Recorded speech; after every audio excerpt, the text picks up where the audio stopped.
Assalamualaikum warahmatullahi wabarakatuh. Perkenalkan, nama saya Fiti Ernanda.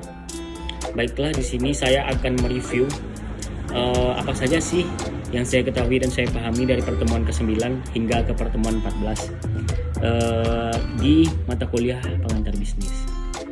Baiklah, mulai dari pertemuan 9.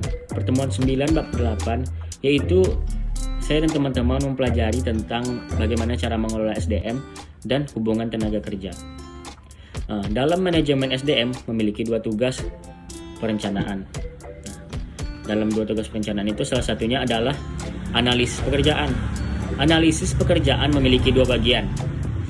Ya, analisis pekerjaan dalam manajemen SDM itu analisis pekerjaan memiliki dua bagian. Nah, bagian yang pertama yaitu deskripsi dan spesifikasi. Ya, deskripsi. Yang dimaksud dengan deskripsi yaitu proses tujuan terhadap tugas-tugas, lingkungan kerja, alat, bahan, dan perlengkapan yang bersangkutan dengan kinerja suatu pekerjaan. Itu yang disebut dengan deskripsi. Sedangkan spesifikasi ialah menerangkan keterampilan atau kemampuan yang diperlukan untuk melakukan suatu pekerjaan. Jadi teman-teman,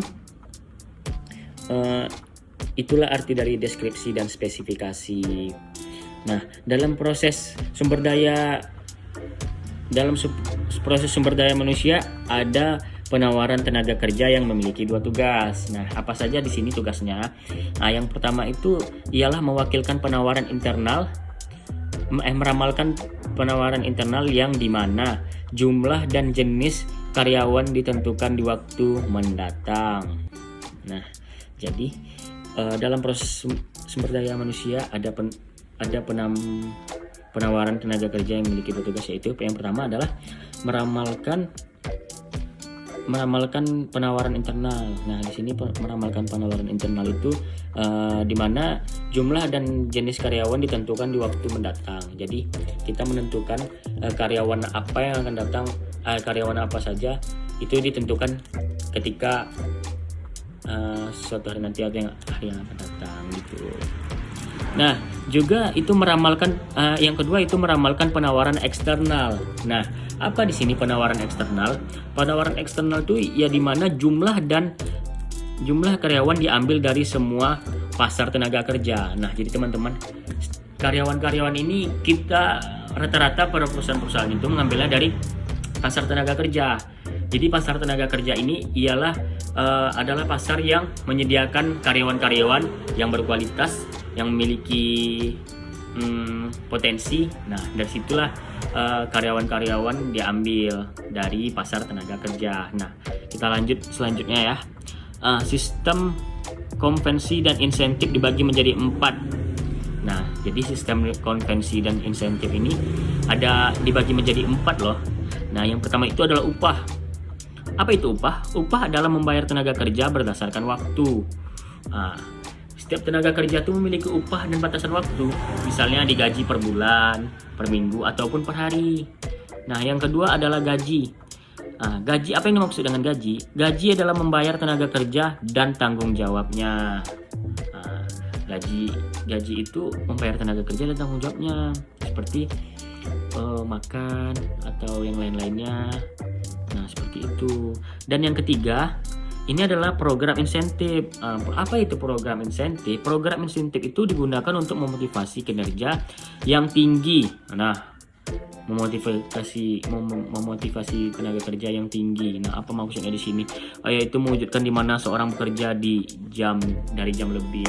Nah, inilah yang biasa kita sebut itu lembur.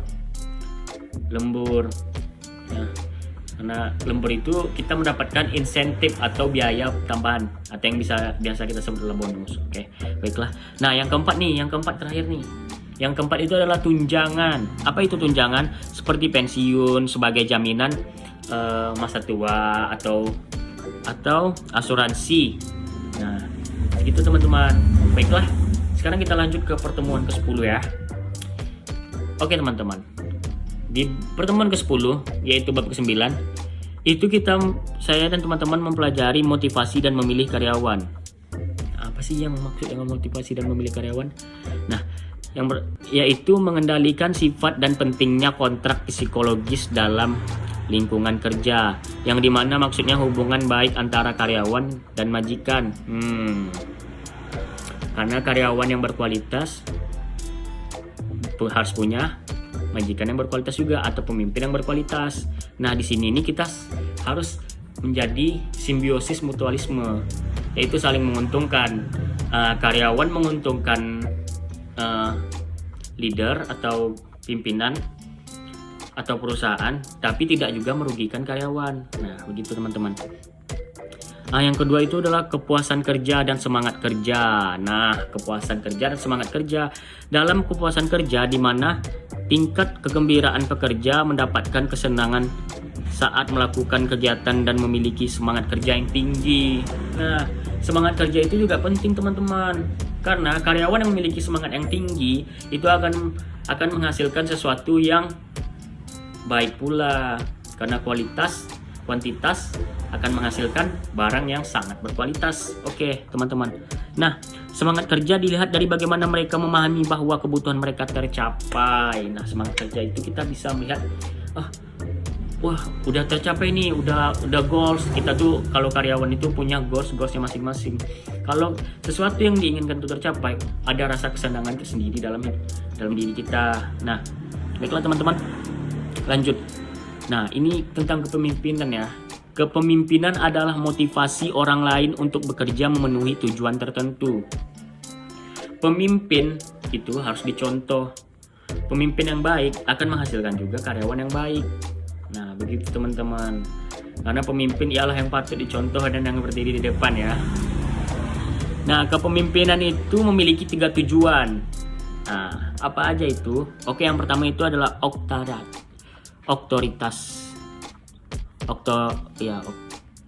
ya, di mana pemimpin biasa memberikan perintah dan berharap dipatuhkan oleh bawahan. Nah, di sini otoritas itu yang maksud ialah pemimpin memberikan arahan kepada bawahan dan berharap bawahan itu mematuhinya.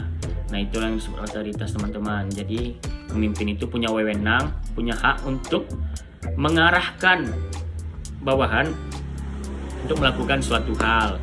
Nah, yang kedua, tujuan kepemimpinan itu adalah demokratis. Nah, demokratis di sini teman-teman, di mana pemimpin itu tidak menolak masukan dari bawahan. Maksudnya itu pemimpin tapi dia tidak egois atau tidak memenuhi ego sendiri. Dia juga mendengarkan pendapat dari bawahan atau dari orang-orang terdekat atau dari karyawannya teman-teman. Nah, kita lanjut. Yang ketiga itu adalah tujuan kepemimpinan itu adalah yang ketiga adalah wewenang penuh. Nah, di sini pemimpin itu punya wewenang yang penuh atas kinerja atau saat di lapangan pekerjaan teman-teman. Jadi punya wewenang untuk mengatur segala arahan atau diskusi agar segalanya itu tercapai dengan satu tujuan tertentu. Nah, gitu teman-teman. Oke. Nah, baik, kita lanjut ke pertemuan yang ke-11. Nah, pertemuan ke-11 kali ini kita membahas tentang bab 10, yaitu tentang proses pemasaran dan perilaku konsumen. Nah, pemasaran di sini sangat penting loh teman-teman. Karena di pemasaran itu ada 4 yang harus kita patuhi, yaitu tentang produk, penetapan harga, distribusi, dan promosi. Produk yang kita pasarkan itu harus jelas bentuknya, nyata, dan kita dalam pemasaran diusahakan untuk tidak membohongi konsumen atau tidak melebih-lebihkan. Karena di sini ya mana sih orang yang mau dibohongi teman-teman? Ya di sini kita tidak boleh, kita harus jujur, karena harga pas kalian pernah dengar slogan kualitas menentukan harga menentukan kualitas. Nah, jika kualitas barang yang kita jual itu sesuai, bagus, dan kita tetapkan harga, orang pasti juga bakal mau beli teman-teman. Yang kedua, penetapan harga. Pentingnya penetapan harga di sini teman-teman. Kita menetapkan harga itu sangat penting karena yang kalau jika orang ingin membeli suatu barang, pasti yang pertama kali dilihat itu apa? Ya harganya. Karena harga orang pasti lihat harga. Wah, ini barangnya bagus, ini barang bagus. Nah, yang dilihat itu langsung harga. Berapa ya harganya? Berapa ya? Nah, gitu teman-teman. Jadi penetapan harga ini kita harus jujur, harus realistis ya. Kita nggak boleh buat embel-embel yang kecil-kecil gitu kayak tukang buku kayak satu besar itu nggak boleh teman-teman. Kita harus jujur agar konsumen yang tertarik pun percaya dan mau datang kembali. Kita dalam pemasaran ini kita nggak boleh membuat customer, pokoknya customer atau konsumen itu nomor satu teman-teman. Nah, yang ketiga distribusi ini kita mengambil barang atau mendistribusi barang untuk kita jual atau kita pasarkan teman-teman. Nah, yang keempat ini adalah promosi. Nah, ini yang sangat penting teman-teman. Promosi sangat berpengaruh kepada laku atau tidaknya barang jasa yang kita tawarkan. Nah, disinilah pentingnya marketing. Nah, orang-orang yang mempromosikan, intonasi bicara dan menunjukkan produk, memberikan testimoni kepada konsumen atau customer, yang membuat customer atau konsumen mau membeli barang yang kita promosikan. Nah, begitu teman-teman dari pertemuan ke-11. Oke, baik, kita lanjut. Kita langsung lompat ke pertemuan ke-14 ya. Karena waktu saya belajar di pengantar bisnis, pertemuan ke-12 dan 13 yaitu nggak ada bahannya teman-teman ya. Jadi kita langsung ke pertemuan 14 yaitu bab ke-12 yaitu mendistribusikan produk. Nah, apa sih mendistribusikan produk? Nah, mendistribusikan produk ialah saluran distribusi di mana bauran atribusi sangat berperan dalam keberhasilan suatu produk. Di antaranya ada 3 teman-teman, yaitu perantara yang membawa produk kepada pihak lain, pedagang grosir menjual produk kepada konsumen akhir. Nah, yang ketiga pengecer menjual langsung produk kepada konsumen. Nah, jadi distributor itu ada 3 ya, yaitu dari perantara yang membawa produk kepada pihak lain, yang kedua adalah pedagang grosir yang menjual kepada konsumen lain atau pedagang eceran. Nah, yang terakhir ini adalah pengecer menjual langsung pada konsumen.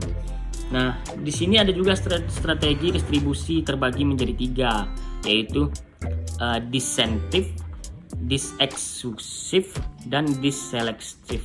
Nah, apa sih disincentive? Disincentive ini di